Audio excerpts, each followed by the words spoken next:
Assalamualaikum warahmatullahi wabarakatuh. Bismillahirrahmanirrahim. Alhamdulillahi rabbil alamin. Wassalatu wassalamu ala asyrafil anbiya'i wal mursalin Nabiyyina Muhammadin wa ala alihi wa sahbihi ajma'in. Rabbi syrah li sadri wa yassir li amri wa hlul 'uqdatan min lisani yafqahu qawli, amma ba'du.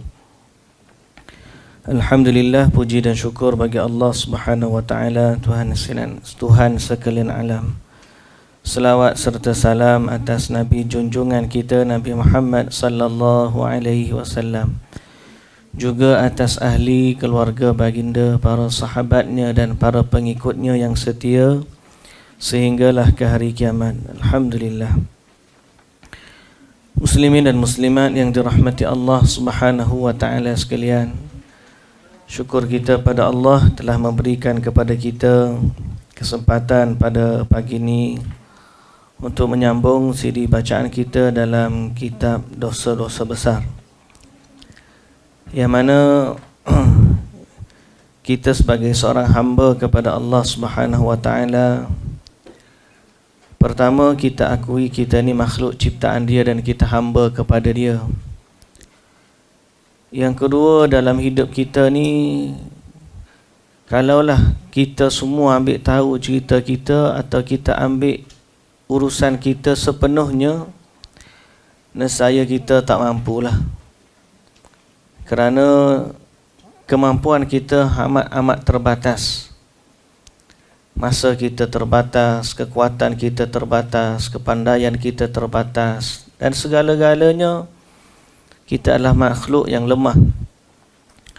Kerana itu dalam situasi umat Islam melemah dengan pelbagai cabaran di zaman ini untuk umat, di bidang keamanannya, ketenteraannya, kesepakatannya, kesepaduannya, sehingga kita nampak bagai umat Islam terperosok atau tertekan di satu sudut yang saat ini tidak mampu untuk kita keluar daripadanya lagi. Sehingga waktu mereka, musuh-musuh Islam, declare nak sekat bantuan makanan untuk 2 juta umat Islam, nak sekat bekalan elektrik, nak buat apa-apa, dia bukan buat sembunyi-sembunyi, dia buat terang-terangan dan dia declare benda tu. Dan dia pula kata bahawa dia nak buat serangan besar-besaran, nak bagi misail, bom, hospital dan sebagainya. Kita jadi macam kita tak boleh nak buat apa. Jadi itulah keadaan kita sekarang ni.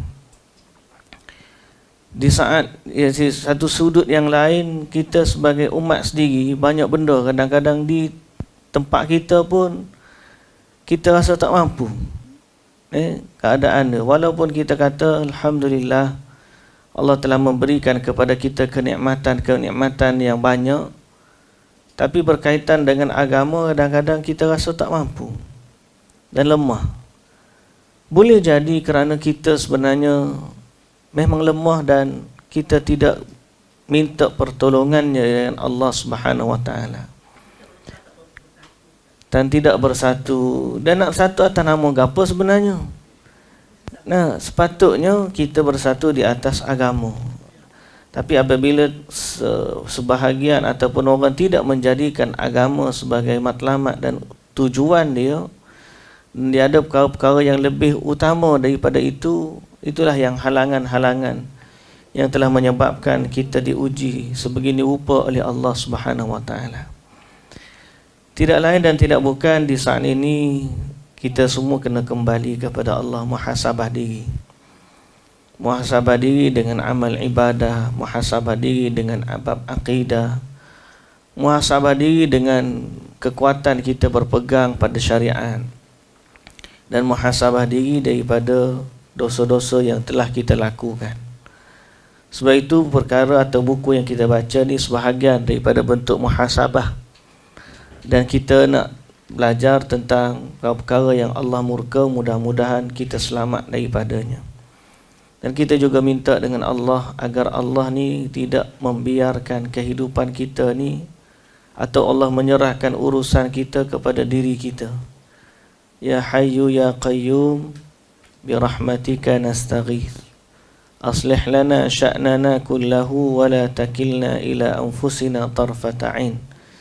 Ya Allah, Tuhan yang maha hidup, yang maha qayyum, berdiri dengan sendirinya, rahmat Allah lah yang kita pohon, dan janganlah Allah serahkan urusan diri kita kepada kita walau sekelip mata. Itulah yang kita pohon dari Allah Subhanahu wa taala. Dan kita baca kembali kepada kitab dosa-dosa besar. Mudah-mudahan Allah selamatkan kita daripadanya, dan dia sebahagian daripada salah satu jalan untuk kita meraih bantuan dari Allah Subhanahu wa taala. Hari ini dosa besar yang kita nak baca ialah dosa minum khamar, dosa minum arak walaupun tidak sampai mabuk. Walaupun tidak sampai mabuk. Muslimin dan muslimat yang dirahmati Allah, arak ni apa dia arak ni? Khamar ni apa? Alkohol ada alkohol yang untuk minum, ada alkohol tak untuk minum. Alkohol yang cuci darah tu swab tu tak ada masalah sebab kita bukan untuk minum. Dan alkohol yang dimaksudkan adalah alkohol yang memabukkan. Sebab kadang-kadang ada je ni, kalau kita nak uji kandungan alkohol dalam tapai pun ada alkohol. Kan? Alkohol yang dimaksudkan kita panggil arak, bahasa mudah, itu sesuatu yang memabukkan. Kalau kita minum banyak tu jadi mabuk. Yang sedikit askara kathiruhu faqaliluhu haram. Apa yang minum banyak tu mabuk, maka yang sedikit pun jadi haram. Dan dikiaskan semua benda yang menutup akal seperti dadah, perkara-perkara ekstasi ke, apa lagi, heroin ke, marijuana ke,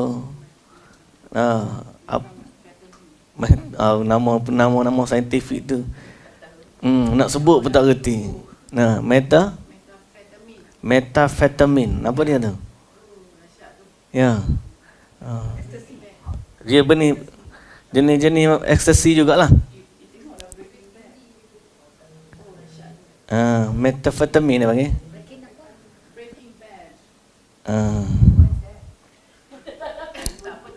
Nanti tu campur bab lepas ni.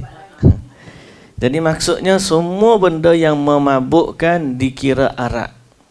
Whatever nama dia. Dalam bahasa Arab minum, mungkin dia beer, mungkin dia whisky, mungkin dia champagne, mungkin dia vodka, mungkin dia sake, mungkin dia toddy, mungkin dia tua, mungkin dia apa jua nama, whatever nama dia, semua benda yang mabuk hukumnya arak, dan semua arak hukumnya haram.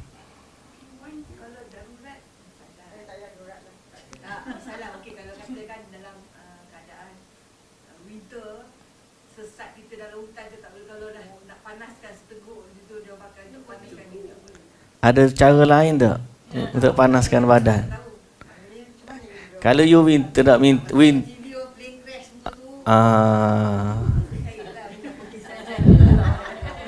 tapi jarang situasi itu berlaku. Kalau arak ada waktu darurat tu jarang lah. Kalau pun berlaku benda tu nak menyelamatkan nyawa, it's okay lah.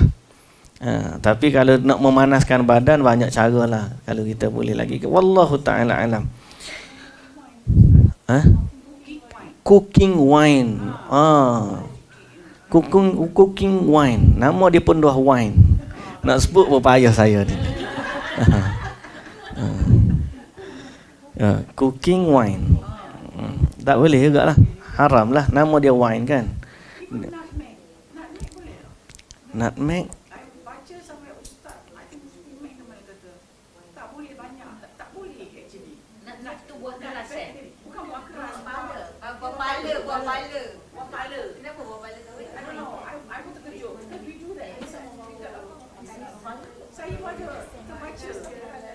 Buah pala mabuk. Dia ke wallahualam. Tak pasti lagi. Nanti kita cek balik yang tu lah. Baik. Jadi berkaitan dengan ini ada ayat Quran yang berlaku. Pertama, arak ni memang dah lama dah manusia duduk minum arak ni. Dan Allah Ta'ala telah mengharamkan dia dalam Islam melalui 3 peringkat. Pertama, ayat Quran yang kita baca ni, ya yas'alunaka 'anil khamri wal maisir qul fihima ithmun kabirun wa manafi'u lin-nas wa ithmuhuma akbaru min naf'ihima. Di mana Allah Ta'ala sebut mereka bertanya kepadamu tentang arak dan juga judi. Katakanlah bahawa dalam keduanya itu terdapat dosa besar dan beberapa manfaat bagi manusia. Tengok nota kaki dia. Tetapi dosanya lebih besar daripada manfaatnya. Dosanya lebih besar dari manfaatnya. Maka Allah iktiraf. Allah jadikan arak tu ada manfaat. Tapi dosa daripadanya itu lebih besar. Sehingga Allah Subhanahu Wa Taala mengharamkan dia. Pada peringkat awal Allah sebut manfaat ada, mudarat pun ada, tapi dosa lebih besar daripada manfaat. Itu tahap yang pertama. Allah tegur bab arak. Tetap haram. Ini stages yang kita nak sebut ni. Jadi pertama, pada awalnya manfaat ada, dosa pun ada, tapi dosa lebih besar daripada manfaat. Kemudian turun tahap yang kedua, Allah mengharamkan dia sebelum daripada salat, supaya salat tidak dalam keadaan mabuk. Itu surah An-Nisa. Surah An-Nisa. Kejap tengok nombor ayat. Okey. Surah An-Nisa ayat 43. Ya ayyuhalladzina amanu la taqrabus salata wa antum sukara. Wahai orang yang beriman, janganlah kalian mendekati salat dalam keadaan mabuk. Itu tahap yang kedua. Setelah daripada itu memang sahabat-sahabat masih lagi menyimpan arak di rumah mereka, cuma mereka tak minum waktu nak salat. Setelah itu turunlah ayat yang ketiga. Ini adalah beberapa waktu di antaranya. Turunlah ayat yang dalam buku kita ni ada, muka surat ataupun muka surat 52 tu, surah Al-Maidah ayat 90. Ya ayyuhalladzina amanu innamal khamru wal maisiru wal ansabu wal azlamu rijsum min amali syaitan fajtanibuhu la'allakum tuflihun. Di mana Allah Ta'ala sebut, wahai orang-orang yang beriman, sesungguhnya meminum arak, berjudi, berkorban untuk berhala, mengundi nasib dengan panah adalah termasuk perbuatan syaitan. Maka jauhilah perbuatan-perbuatan itu. Setelah turun ayat ni, maka para sahabat pun memecahkan semua tempayan-tempayan arak mereka atau menumpahkan semua simpanan arak-arak mereka sehingga dikatakan mengalir di celah-celah lorong-lorong Madinah arak yang dicurahkan oleh mereka kerana taatnya mereka kepada perintah Allah. Walaupun dia minum, dia tak tunggu. Nanti dia kata tunggulah, habiskan stok ni dulu, lepas tu kita berhentilah. Tak, sahabat bila dengar perintah Allah, terus dicurahkan arak-arak tersebut. Kalau di zaman kita ni boleh jadi tunggu dululah, macam orang nak berhenti rokok lah. Ustaz kata rokok ni haram. Ya ke Ustaz? Allah lah, saya nak taubat lah. Tapi dalam poket ni baru beli tadi Ustaz. Boleh tak saya nak habiskan dia dulu? Dia kata lagu tu lah. Dia pun isap sampai habis, dia pun dah lama dah. Tak jadilah Ustaz nak berhenti, kena beli ras kotak lagi. Kadang-kadang kita macam tu. Sahabat-sahabat ni bila turun ayat arak, haramnya arak, terus mereka berhenti daripada minum dan mencurahkan arak mereka masing-masing. Kerana apa? Kerana dalam ayat ni Allah Ta'ala telah mengharamkan arak secara total. Maka arak ni ada 3 peringkat pengharaman. Pertama, dijelaskan mudaratnya lebih besar daripada manfaat. Tahap yang kedua, diharamkan sebelum dari salat. Yang ketiga, haram secara total. Itu arak lah. Sebab tu Aisyah radhiyallahu anha, dia pernah kata, kalaulah yang pertama dia kata, apa? Awwalu ma nuzila minal Quran suwarul mufassal. Ayat-ayat pertama yang turun dari Al-Quran ini adalah surah-surah pendek yang di dalamnya ada soal syurga dan neraka, soal keimanan kepada Allah dan syurga dan neraka. Kalaulah pertama kali turun dari Quran itu jangan minum arak, nescaya mereka kata kami akan minum arak. Atau kalau mereka kata jangan berzina, nescaya mereka akan kata kami tidak akan meninggalkan zina. Ini menunjukkan kepentingan kita belajar tauhid dan akidah lebih dahulu daripada belajar fiqh. Sebab apa? Kita nak buat atau nak tak buat, nak tinggal ataupun nak buat yang Allah Ta'ala suruh dan larang ni, kita tak akan buat sehinggalah keyakinan kita kepada Allah itu kuat dan pengharapan kita kepada syurga itu besar, barulah kita sanggup buat. Jadi arak ni kenapa tidak diharamkan secara total dari awal? Kerana Allah Ta'ala ajar ataupun Nabi SAW ajar para sahabat ni untuk menguatkan akidah dia dulu. So arak diharamkan di Madinah, bukan di Mekah, padahal Nabi 13 tahun berdakwah di Mekah. Tapi arak diharamkan di Madinah.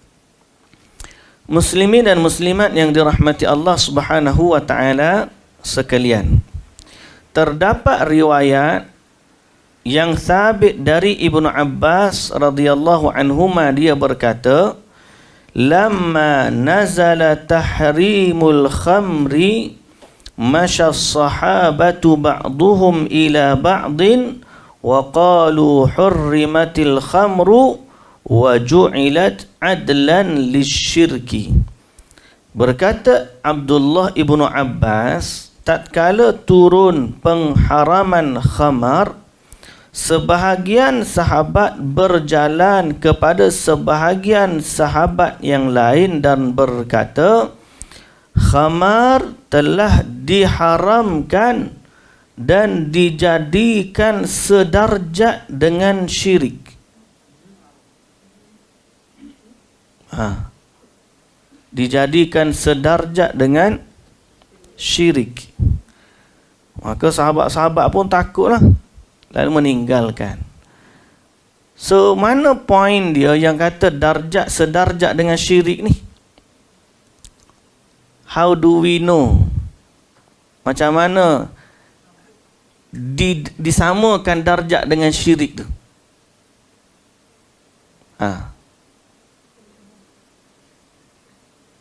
Ada hadis, ada ayat Quran yang meletakkan dia satu darjat dengan syirik.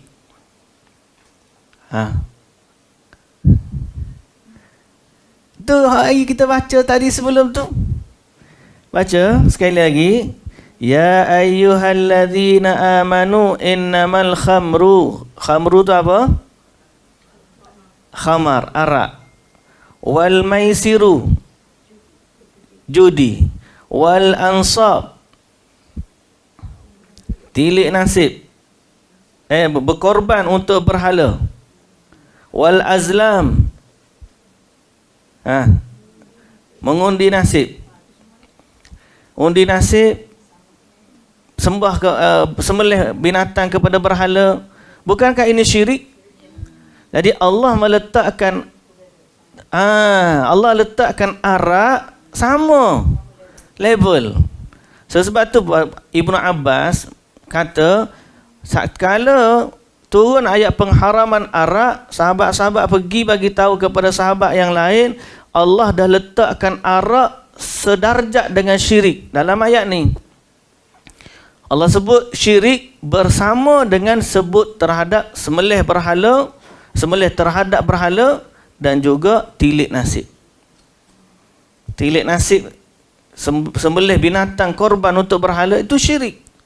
Tiba-tiba Allah Ta'ala sebut arak bersama dengannya. Begitu juga judi bersama dengannya. Ada 4 perkara yang disebut secara bersama, lalu Allah Ta'ala kata tinggalkanlah dia.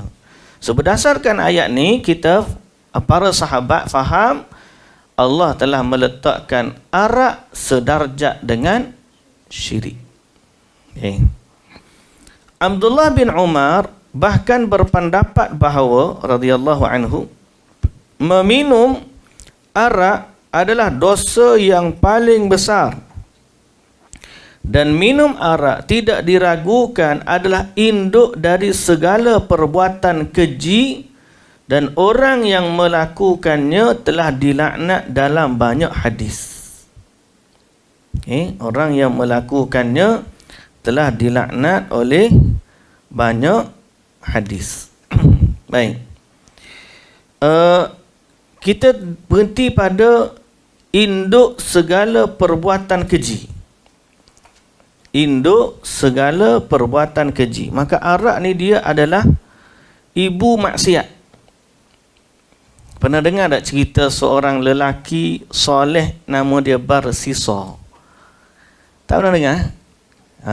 Tak pernah dengar. Kita dengar cerita lah hari ni. Boleh? Cerita Barsisa ni seorang lelaki soleh yang mana syaitan kira payahlah nak goda dia, sehingga semua jendera-jendera dia ni surrender. Jendera-jendera syaitan ni surrender. Barsisa ni memang orang soleh, tak mampu dah kita nak goda dia. Ada adalah seorang syaitan ni, dia kata aku test sekali lagi lah, cuba. Dia pun pergi menyamar sebagai seorang lelaki yang soleh juga. Dia menyamar sebagai seorang lelaki yang soleh. Dia minta izin dengan Barsisa, boleh tak aku nak jadi anak murid kamu? Jadi Barsisa ni kata, boleh lah, mari lah, dah nak belajar kan, mari lah. Dia pun belajar, duduklah dia dekat Barsisa. Tiba-tiba dia pun buat ibadat lagi hebat daripada Barsisa. Dia buat ibadat lagi hebat, sehingga orang soleh ni tengok dia buat ibadat, hebatnya ibadat dia. Lalu setelah dia kagum, dia pun tanya tips, macam mana kamu boleh buat ibadat begini hebat? Jadi syaitan tu kata, jarum sudah masuk. Dia kata, kamu kalau nak buat ibadat macam aku, kamu kena pernah merasakan pahitnya maksiat. Kalau kamu buat ibadat je, kamu tak pernah buat maksiat, kamu tak akan rasa kemanisannya ibadat. Jadi, kalau waktu macam mana? Kamu kena buat dosa. Bila buat dosa, lepas tu kamu taubat, kamu akan rasa manisnya ibadat. Dia pun tanya lagi. Dua jarum dah masuk. Nak buat apa?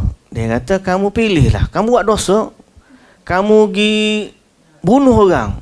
Dia kata, takkanlah aku nak bunuh orang. Kalau tak nak bunuh orang, kamu berzina. Dia kata, takkan aku takkan berzina. Berat dosa zina ni. Kalau gitu, kamu minum arak. Fikir pun tak apa dah minum arak. Dia pun minum. Okeylah, aku pilih minum arak. Dia kerana jahilnya dia dah tahu arak adalah ibu kepada maksiat. Dia pun pergilah kepada satu tempat untuk dia minum arak. Kebetulan pada tempat tersebut penjaga dia pula perempuan cantik. Dia minum arak. Bila dia minum arak, orang tak biasa minum arak ni, minum sikit mabuk dah. Tak? Kena sikit mabuk. Bila dia mabuk, mula dah dia tak sedar, dia tengok perempuan cantik, dia pergi berzina dengan perempuan tu. Bila berzina dengan perempuan tersebut, tiba-tiba ada wanita tu memang dah ada suami. Mari pula suami dia pergi bunuh pula kawan tu. Jadi daripada dia nak selamat daripada dosa bunuh, dosa zina, dia ambil yang paling ringan kata dia. Instead of satu dosa, dia pergi buat tiga dosa. Pasal apa? Dia lupa dosa minum arak tu adalah ibu segala maksiat. Sebab apa? Sebab dia merosakkan akal. Al-khamru dalam bahasa Arab bermaksud menutup. Dinama sebab tu penutup wajah dia panggil khimar. Tutup wajah ni dia panggil khimar. Khamar ni maksud penutup. Apa maksud penutup? Kerana arak ni menutup akal. Seorang minum arak, dia menutup akal. Bila dia minum, akalnya tertutup dan dia hilanglah pertimbangannya. Balik kepada cerita Barsisa, akhirnya dia buat tiga dosa. Maka syaitan pun bisik kepada dia, ambil mayat ni kamu. Dia bunuh dua-dua.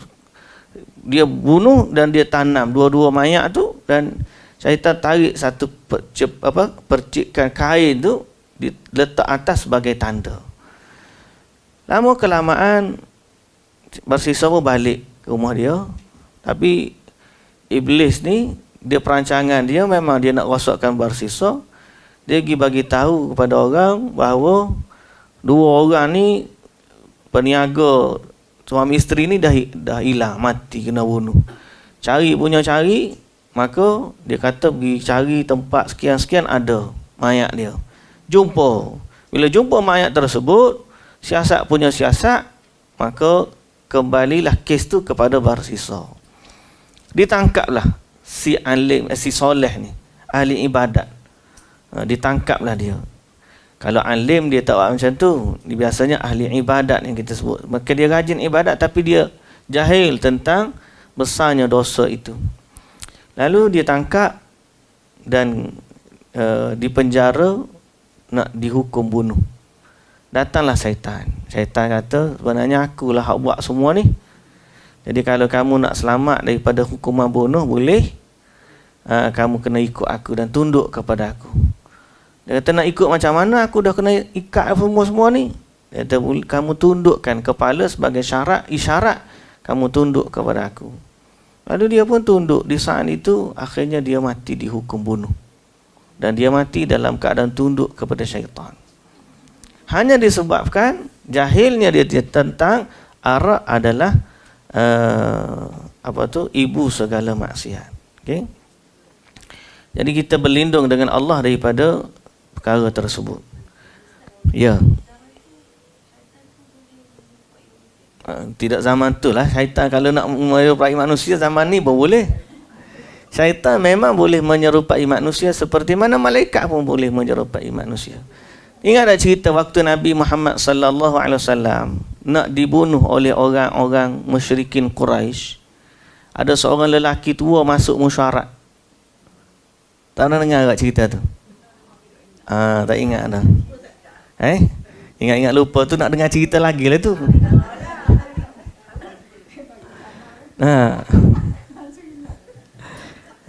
Jadi ada lelaki waktu mereka mesyuarat nak bunuh Nabi Muhammad, atau nak halau Nabi Muhammad, atau nak penjarakan Nabi Muhammad. Jadi ada seorang lelaki tua masuk dan dia syaitan. Dia menyamar sebagai lelaki tua, masuk dalam mesyuarat di kalangan orang-orang pembesar Quraisy. Bila bagi cadangan nak penjara, dia kata, kamu ingat orang kabilah dia akan biarkan dia ni? Kalau kamu penjara dia, semua kabilah ni akan datang gaduh dengan kamu, akan tak boleh dia tolak. Lepas tu nak halau dia daripada Mekah. Syaitan pun kata, lelaki tua tu, tak boleh kalau kamu ni dia buat kekuatan dekat luar suruh kamu balik, nanya kamu. Habis tu bunuh dia. Syaitan kata bunuh dia. Dan jangan pergi seorang bunuh. Panggil 12 kabilah Quraisy ni, yang ada bani sekian ni, setiap kabilah hantar wakil. Jadi bila dibunuh Muhammad ni, tak ada orang yang boleh seorang untuk dihukum balas. Tak boleh. Sebab jadi orang tak tahu siapa yang bunuh dan mereka tak boleh nak tuntut balas. Sekali-sekali Quraisy setuju dengan cadangan tu dan mereka pun pakat kepung rumah Nabi. 12 orang wakil kabilah nak pergi bunuh Nabi Muhammad sallallahu alaihi wasallam. Tapi Allah selamatkan Nabi di awal lagi. Nabi keluar daripada rumah dia dan kemudian Nabi hijrah ke Madinah. Ala kullin, berbalik kepada soalan tadi, ya, syaitan boleh menyamar menjadi manusia. Boleh. Dia boleh menyerupai manusia. Tidak zaman bersisa lagi, zaman Nabi Muhammad pun okey. Zaman lah ni kalau dia nak mari pun boleh. Cuma kita yang tak tahu je lah. Jangan pula kita tengok orang tu setan tu. Tak. Tu setan lain. Setan manusia lain ni. Setan jin berupa manusia. Okay? So kita ni berlindung dengan Allah daripada gangguan syaitan. Termasuklah juga perkara-perkara yang Allah haramkan ni. Baik. Kita pergi kepada hadis yang seterusnya. Sekejap. Tentang laknat Allah terhadap peminum arak kan.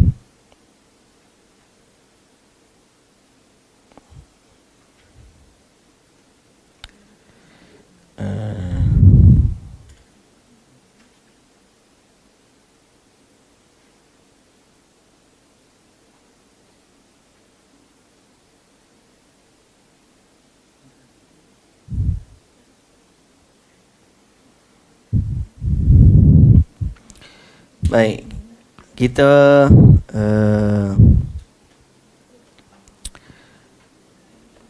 beberapa orang yang dilaknat oleh Nabi sallallahu alaihi wasallam daripada orang yang terlibat dosa arak ni. Okey. Orang yang dilaknat, 10 orang yang dilaknat oleh Nabi sallallahu alaihi wasallam berkaitan dengan arak, di mana Umar radhiyallahu anhu, Ibnu Umar radhiyallahu anhuma menyatakan Rasulullah sallallahu alaihi wasallam bersabda, Allah melaknat peminum arak, penghidang kala, pemberi minum, server yang hidang, yang bagi minum. Orang yang minum pun kena laknat, orang yang serve pun kena laknat. Yang ketiga, orang yang penjual kena laknat, pembeli kena laknat, pemerah anggur arak kena laknat, pemeram yang apa? Peram panggil? Dia panggil apa istilah dia? Fermentation. Yang peram arak biar jadi arak tu. Kemudian pembawa arak, kalau dia driver je kerja dia. Okey. Atau mahmulatun ilaihi, ataupun orang yang menerima bawaan itu, tukang terima bawaan itu, dan pemakan hasil jualan arak itu. Makan hasil. Semua yang terlibat dengan arak dilaknat oleh Allah Subhanahu wa taala. Besarnya dosa dia. Okey. Arak tu sendiri nombor 10.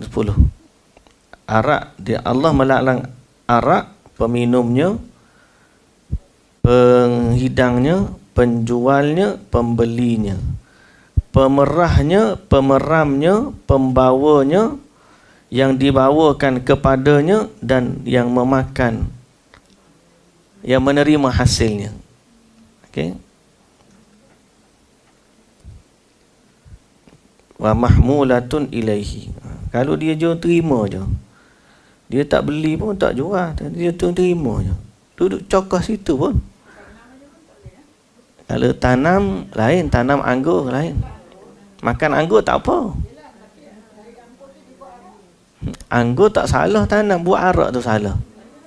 Jadi kalau contohlah, kalau orang tanya macam mana dia terlibat, kalau dia memang tanam daripada awal tu untuk memang buat arak-arak, tu tak boleh lah.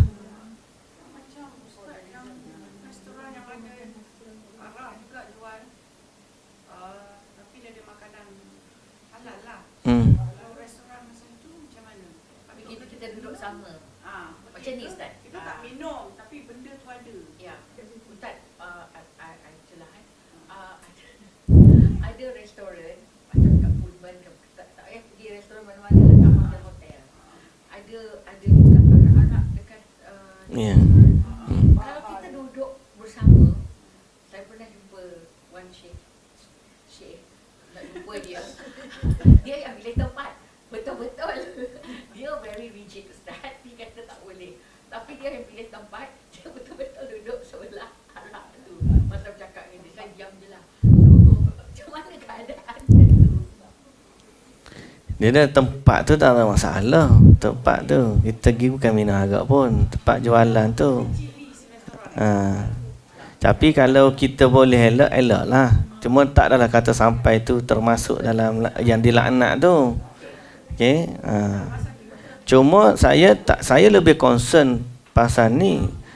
Orang-orang Islam yang mana dia duduk bekerja sebagai cashier di 7-Eleven, Speedmart. Yang tu sebenarnya kalau yang dekat duty free kita keluar airport yang memang ada kedai arak yang memang orang Islam jaga, tu memang pure punya dia jual arak. Yang tu ni sekarang ni dia orang Islam yang dia kerja jual cashier biasa, tapi dalam tu ada section arak. Dia kena buat, dia kena jual. Kalau ikut hadis tadi termasuk lah.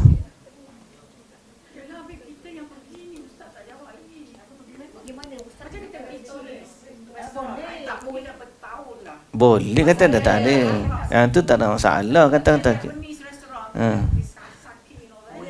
Tapi setengah yang tu boleh, yang tu boleh. Cuma kena hati-hati. Ada baru ni orang kata makanan sushi ke apa, ada sebahagiannya diletak apa?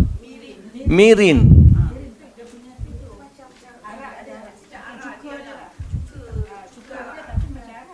Cuka yang macam arak. Dia campur-campur arak. Dia nak buat tu dia kena campur arak.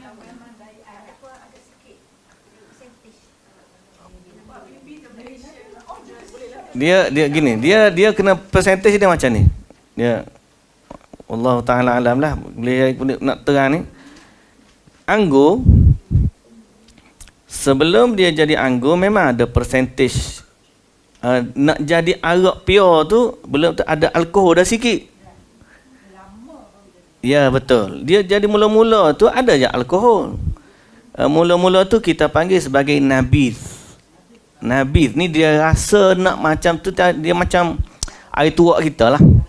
Okey. Dah ada gas dia sikit-sikit, tapi dia bukan lagi mabuk. Dia ada gas dia tu alkohol kan. Nah, yang nak kena pernah tapai dan sebagainya tu, dia tapai lah. Jadi tapai tu ada alkohol tapi belum lagi jadi arak mabuk. So kalau benda tu yang digunakan tak ada masalah lah. Sekarang ni kalau dia tiba-tiba jadi arak, ditapai jadi arak, kemudian untuk buat benda ni dia ambil air arak 2 titik dia letak dalam tu. Faham tak? Okey. So kalau yang pertama dari peram sebelum jadi arak, yang ni kita tak ada masalah, kita boleh minum walaupun dia tak mabuk kan. Yang kedua ni oleh kerana dia dah ada satu unsur yang memabukkan, pure arak ni, walaupun dia letak 2 titik je dah tak boleh. Mana Ustaz, sorry, macam orang buat tiramisu. Kuih tiramisu. Some of kalau kita pergi ke luar negara, kita selalu pergi kat western restaurant kan. Mesti dia punya dessert ada unsur-unsur letak wine or what. Dia kata contain alcohol. Okay, satu perlu bersyarah Ustaz, because hari tu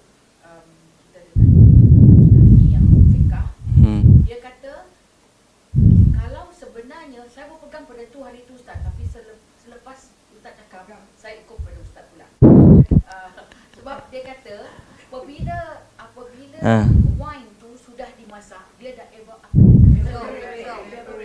Jadi dia dah jadi tak jadi wine lagi.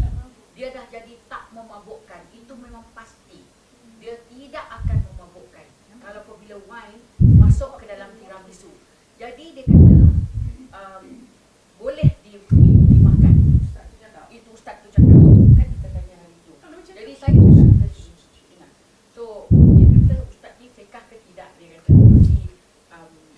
Dia kata we still need to minta pencerahan daripada Ustaz Hashimi sendiri. So saya perlu tu sebab masa saya attend kelas dia, saya berpegang pada tu sebab saya suka tiramisu. Jadi apabila dia masuk jadi apabila tapi Kenapa mesti wine? because itu memang cara Kalau dia guna macam sparkling ke jus ke tahu. bahan dia.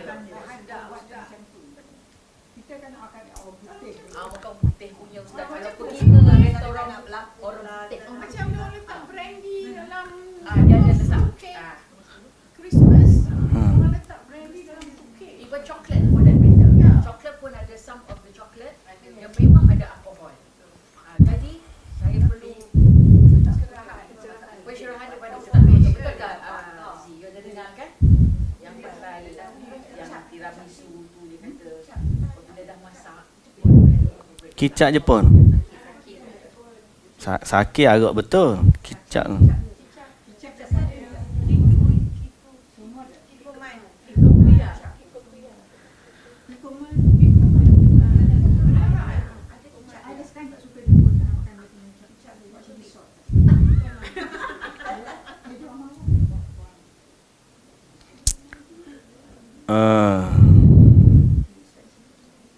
Kalau ikut dalam yang disebut, saya bacakan hadis tadi, ma askara kathiruhu faqaliluhu haram. Nabi SAW sebut apa yang banyak dia mabuk, sedikit pun haram. Mana sedikit itu tidak memabukkan, tapi rasakan dia daripada unsur arak tu. Ada unsur arak tu, sedikit daripadanya tetap haram. Mana tadi? Berkata Al-Qarafi ni. Berkata Syekhul Islam Ibn Taymiyah, dia kata wasawabu ma alaihi jamahirul muslimin anna kulla muskirin khamrun. Anna kulla muskirin khamrun yujladu syaribuhu walau syariba minhu qatratan wahidah. Bahawa jumhur ulama dia kata Asy-Syaukani mengatakan ijma'. Ijma' makna kesepakatan ulama. Saya ambil Syekhul Islam Ibn Taymiyah dulu. Setiap yang memabukkan itu arak disebat peminumnya walaupun dia minum daripadanya satu titik. Berkata Al-Imam Asy-Syaukani kata telah ijma' kaum muslimin bahawa wajib dihukum had orang minum arak sama ada dia minum tu sedikit ataupun banyak walaupun satu titis arak. satu titis tu masuk dalam market tu tadi lah. Dia kalau kita tak tahu benda tu tak apa. Bukanlah kita anggap dia adalah tiramisu. Dan kita tak tahu dalam tiramisu tu orang masuk apa. So kita kata saya tak tahu benda tu ada, cuma saya makan tiramisu. It's okay lah. Tapi sekarang ni kita tahu dia letak satu titik daripadanya. So kita nanti. Tapi sekarang start macam bila Saturday night apa cilantro kan. Jadi dia kita pakai tudung. Dia suami saya orang putih.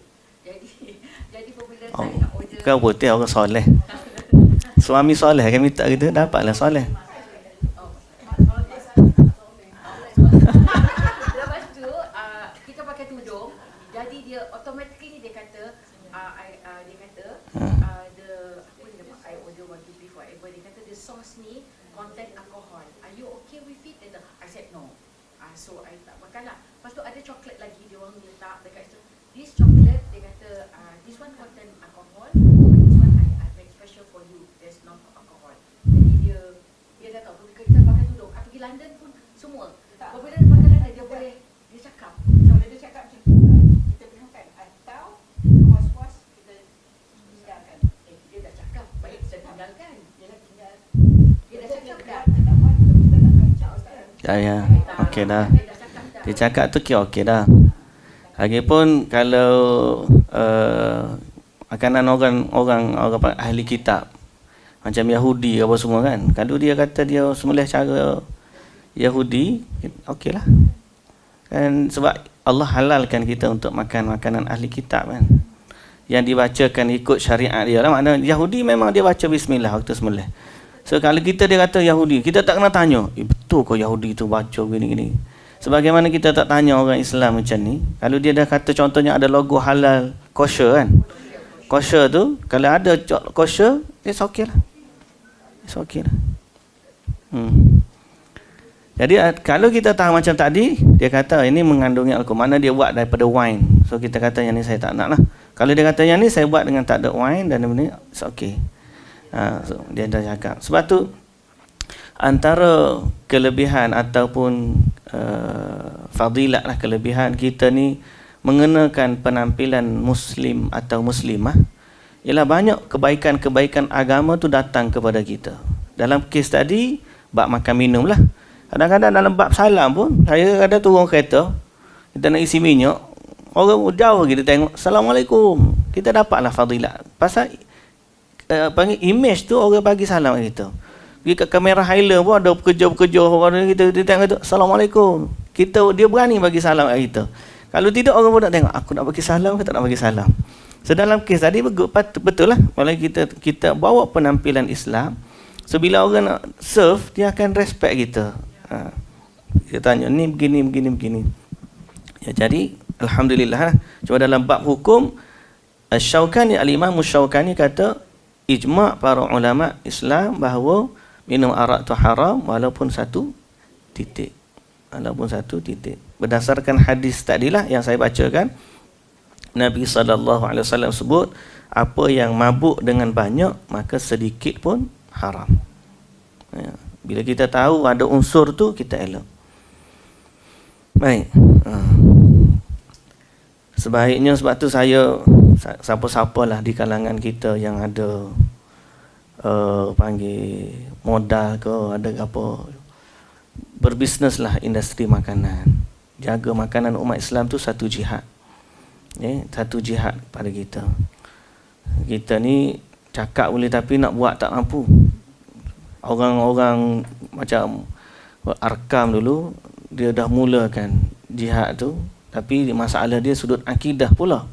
Cuma bab makan minum dia menjaga. So kita sepatutnya dalam bab tu pun memang ada sifat menjagalah makan minum kita. Saya ada satu isteri saya lah, dia ada kenalan yang dekat food technology. Dalam satu kita kan ada apa tu? Halal punya bukan halal punya macam pameran apa?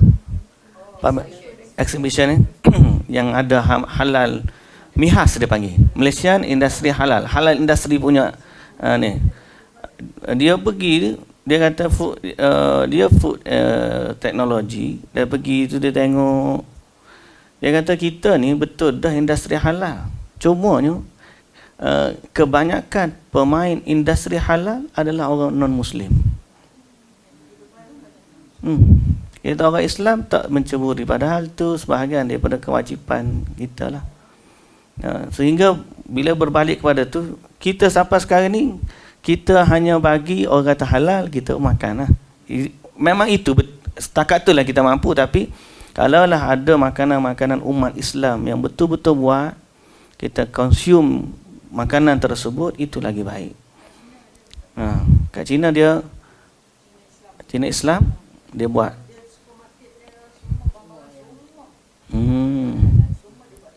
Alhamdulillah. Memang kena jaga macam tu lah.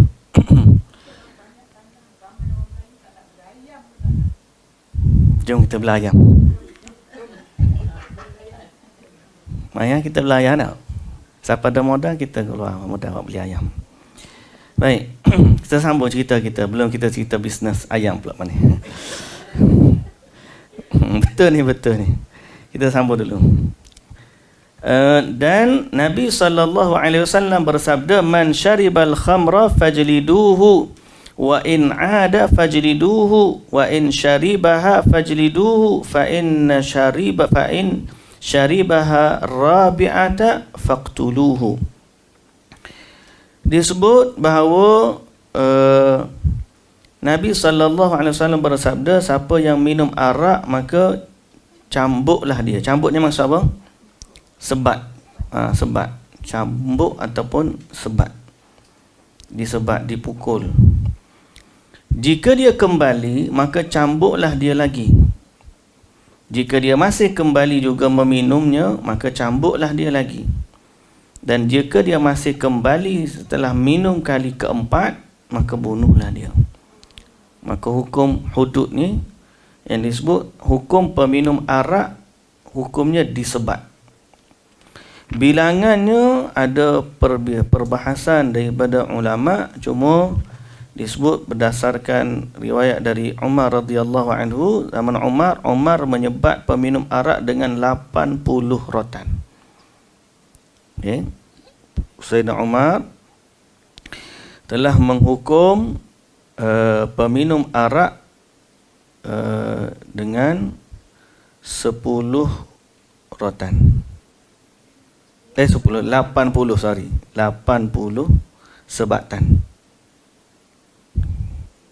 80 sebatan. Ya, dekat-dekat dengan zina. Zina 100, minum arak 80. Kemudian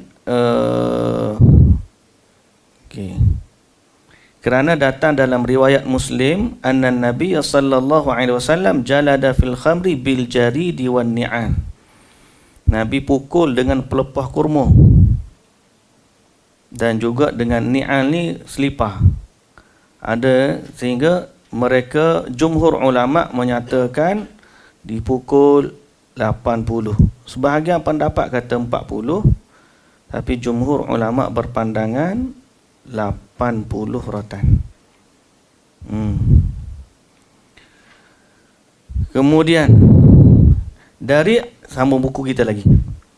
Dari Amr bin Al-Harith, Amr bin Shu'aib menceritakan kepadaku dari bapaknya, dari Abdullah bin Amr, dari Rasulullah sallallahu alaihi wasallam, baginda bersabda, man taraka as-salata sukran marratan wahidah faka'annama kanat lahu ad-dunya wa ma 'alayha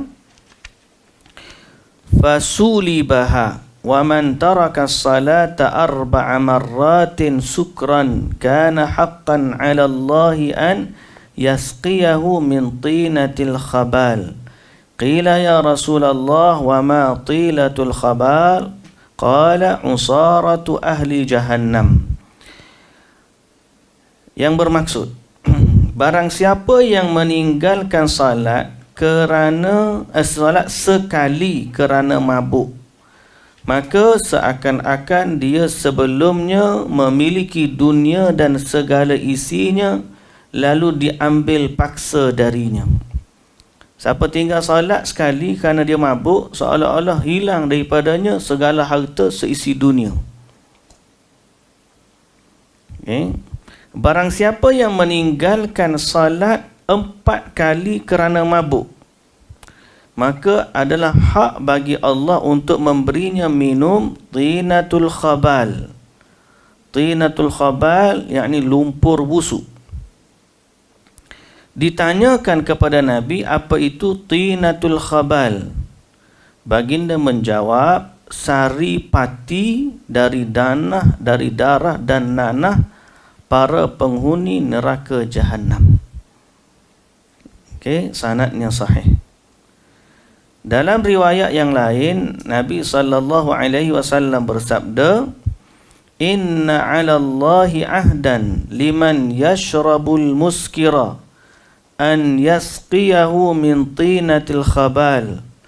Qila ya Rasulullah wa ma tinatul khabal? Qala 'araqu ahli an-nar aw 'usaratu ahli an-nar.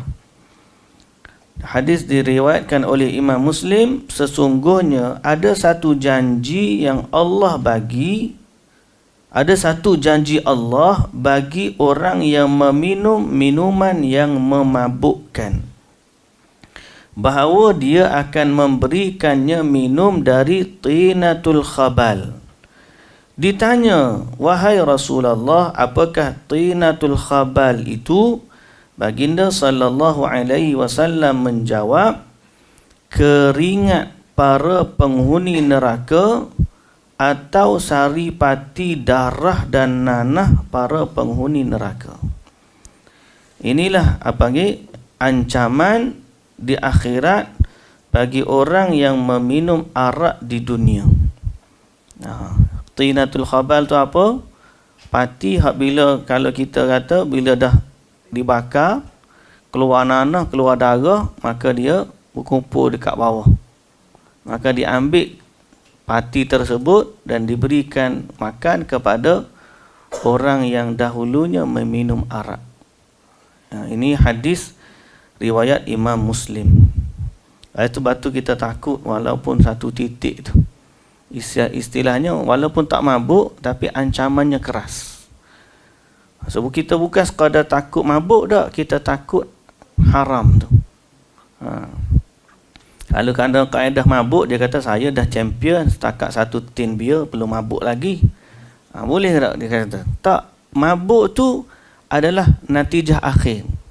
Natijah awalnya dalam bab ni Islam meletakkan pintu daripadanya pun tak boleh dah. Iaitu setitis daripada arak sudah haram. Wal'iyadhu billah. Rasulullah sallallahu alaihi wasallam juga bersabda, Man syaribal khamra fid dunya hurimaha fil akhirah. Barang siapa yang meminum arak di dunia, maka diharamkan baginya di akhirat. Apa maksudnya? Akhirat nanti ada arak. Kalau berasa nak minum arak, boleh tunggu kat syurga. Kat sana minumlah sepuas-puasnya, tak mabuk. Kalau kata macam tadi kan kata tak boleh, tak jadi resipi tu, memang sebab kena letak arak baru jadi sedap. Maknanya memang sedap lah. Dan kita pengiktiraf arak tu memang sedap. Betul? Tak tahu? Kita pun tak ajar minum. Tapi saya boleh kata dia sedap berdasarkan, tak, bukan berdasarkan ramai orang minum. Siapa boleh bagi tahu saya hari ni kenapa saya kata arak tu sedap?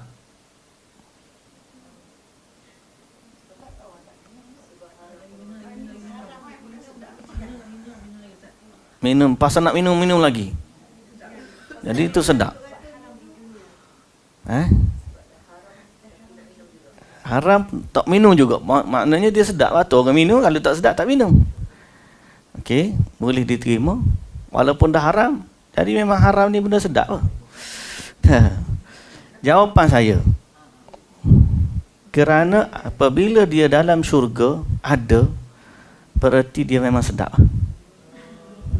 Kalau dia tak sedap, Allah Ta'ala tak akan jadikan dia nikmat syurga. Bila dia sedap, Allah kata dalam syurga ada arak. Berarti dia sedap lah. Sebab dalam syurga tak akan ada benda tak sedap. Cuma Allah dah buang mabuk tu daripada arak syurga. Yang tinggal apa? Kalau dah buang rasa mabuk, yang tinggal apa?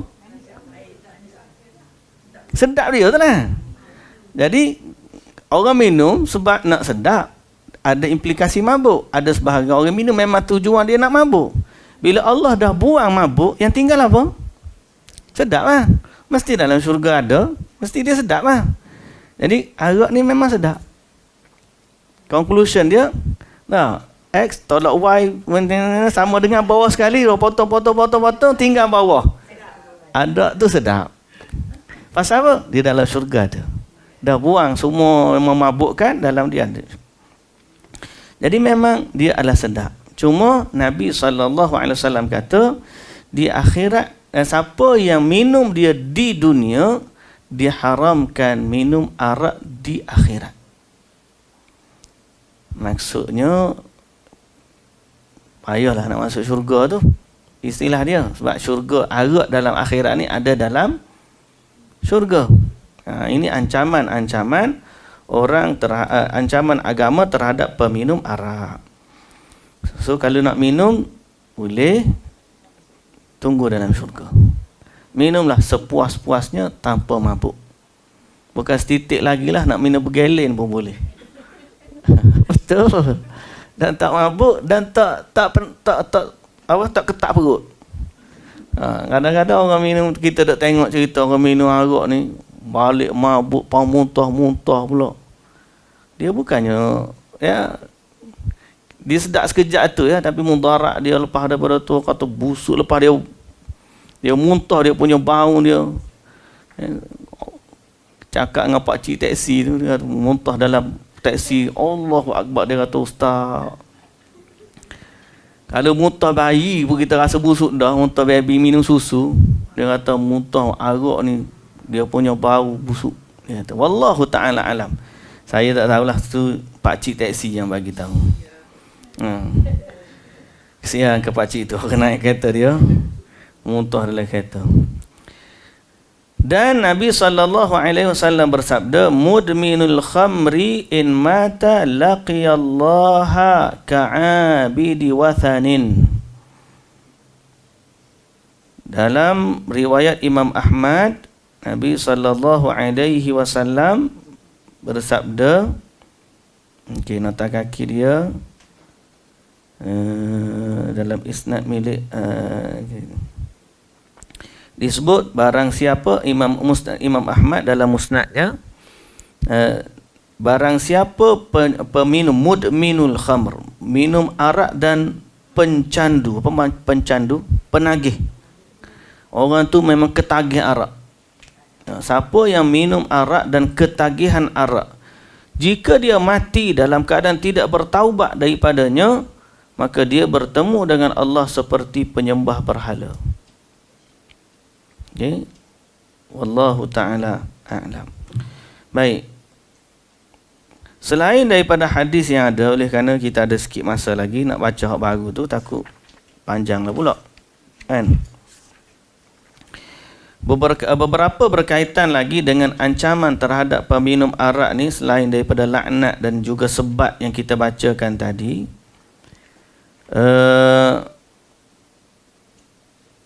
Terdapat juga satu riwayat yang lain daripada Al-Imamun Nasa'i, anna Ibn ad-Dailami qala li Abdullah ibn Amr, hal sami'ta ya Abdullah ibn Amr Rasulullah sallallahu alaihi wasallam dzakara sya'na al-khamri bi syai'in, faqala na'am, sami'tu Rasulullah sallallahu alaihi wasallam yaqul la yashrabul khamra rajulun min ummati fayaqbalu Allahu minhu salatan 40 yawman.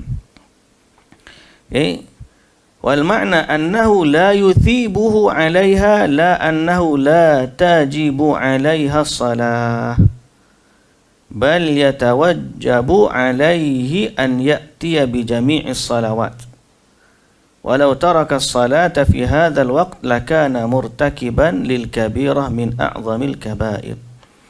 Hadis yang bermaksud, siapa yang minum arak atau tidaklah minum arak daripada umatku seorang lelaki, lalu Allah menerima daripadanya salat 40 hari. Maknanya Allah tidak menerima atau tidak memberikan pahala kepada orang yang minum arak bila dia salat selama 40 hari. Oh, kalau dia kata macam tu, baik tak payah solat tu. Kan? Jadi jawapan ulama, walaupun orang tu dia berdosa minum arak, masih lagi kewajipan solat itu ada. Kalau dia tak salat betul, maka dia menerima 2 kali dosa besar. Dosa meninggalkan salat dan dosa minum arak. Allah hanya selama 40 hari. 40 hari. Bermakna adakah ini only kepada yang arak ataupun judi, zina, sama juga? Hadis ni dalam bab arak sahaja. Arak sahaja. Okey.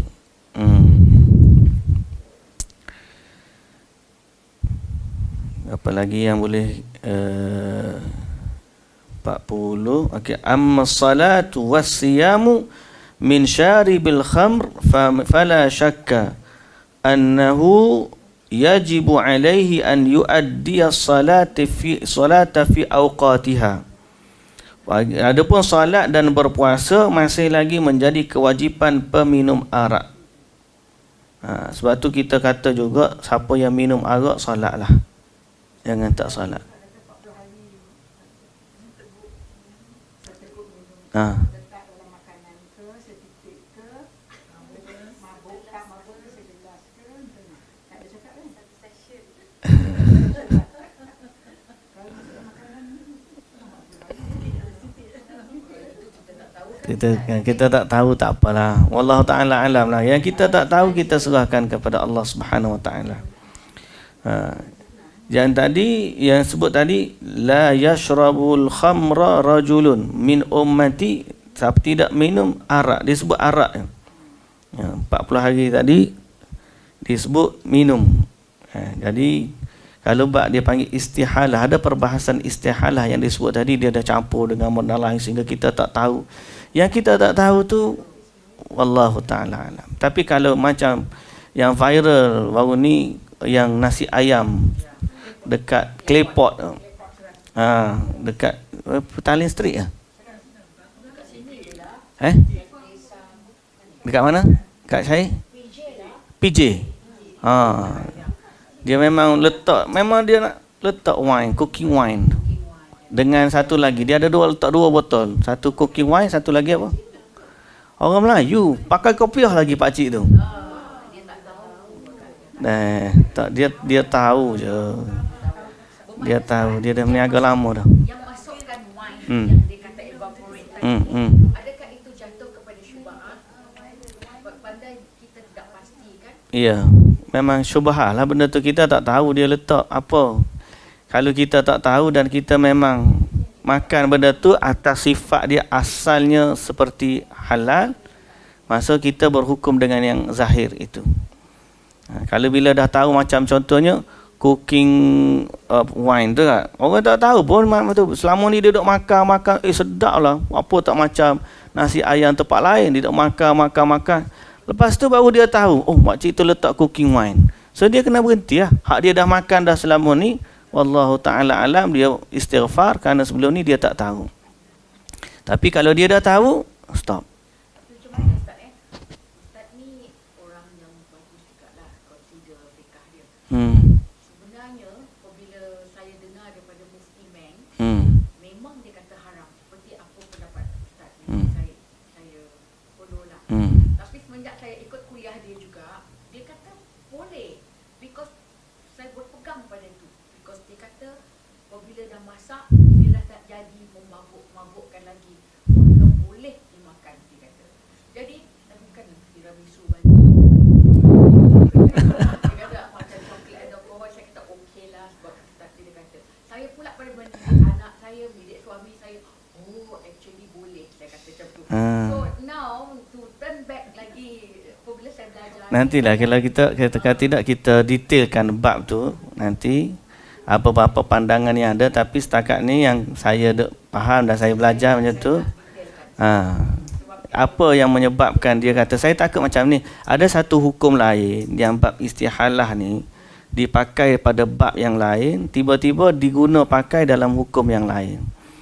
So apa pandangan ulama dalam bab tu, kita mungkin kita boleh detailkan semula, tapi saya kena prepare dululah untuk bagi tu setakat dia kata dia fake up.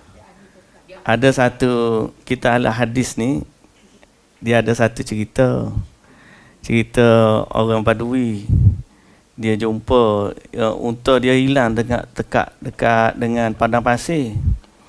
Jadi orang Badui itu doa, ya Allah janganlah bagi unta aku ni ditemui oleh ahli fiqh, dia kata. Orang tanya kenapa tak boleh, dia kata ahli fiqh ni dia ada cara untuk menghalalkan dia. Jadi wallahu taala alam, itu orang panggil joke di kalangan tu. Kadang-kadang mereka bukan kita kata ahli fiqh semuanya macam tu, tapi kadang-kadang usul-usul yang ada tu dia gunakan untuk lari daripada maksud sebenar. Macam contoh kita kata riba, asalnya dia pun gunakan mekanisme sehingga akhir sekali nampak macam boleh. Begitu. Yang kita tak nak begitu. Tapi ada ahli fiqh yang benar-benar bertakwa kepada Allah. Mereka ni meletakkan nas Al-Quran dan juga hadis sebagai hujah yang paling agung. Jadi sebarang mana permasalahan hukum dan sebagainya, kaedah tu dia masih meletakkan bahawa sifat takut kepada Allah itu yang paling utama. Yang tu kita harapkan Allah Ta'ala beri taufik kepada kita agar Allah bagi kepada kita sifat faqih dalam agama, dan Allah Ta'ala juga menjadikan kita takut dalam berinteraksi tentang hukum-hukum yang berkaitan dengan Al-Quran dan juga hadis, agar kita sampai kepada maksud yang sebenar dalam agama. Okay, wallahu ta'ala alam. Kita berhenti setakat tu. Subhanakallahumma wa bihamdika asyhadu an la ilaha illa anta astaghfiruka wa atubu ilaik. Aqul qawli hadha wa astaghfirullahal azim li wa lakum. Assalamualaikum warahmatullahi wabarakatuh.